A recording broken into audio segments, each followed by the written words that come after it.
Well, it's the 25th of October 2020, and just a brief comment on the borders being closed. A lot of controversy over all this.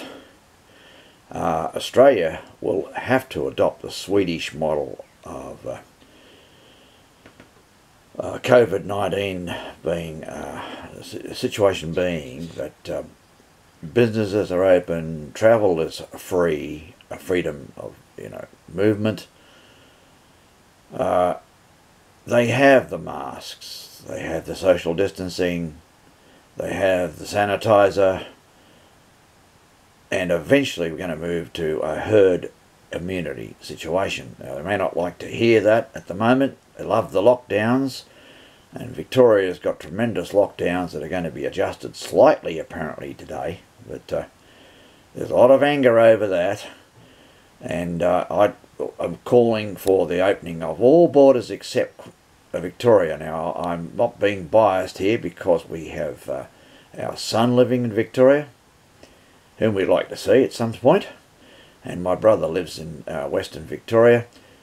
But for now, until they get things completely overcome, in that sense that there's very few cases, like in New South Wales, like in Queensland, like South Australia, Western Australia, Northern Territory, there's very few cases. We could open everything up throughout the country except Victoria for the time being.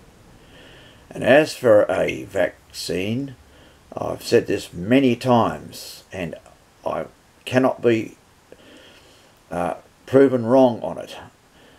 Flu vaccine is only 40% effective. They talk about a COVID-19 vaccine, if it's ever developed, as they're talking now, at least 12 months before you see it. Although in America they may have it next month, but it'll take a long time to get to Australia and be, generally they expect 80% to take it up.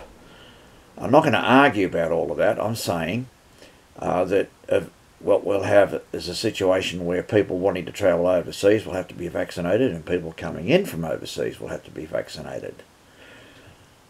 Even then, though, up to no more than about 50% effective. That means, of course, if you vaccinate 2 million people, 1 million will be protected for life. The other million will have vulnerability to it in the same ways you do right now with vulnerability to the flu vaccine.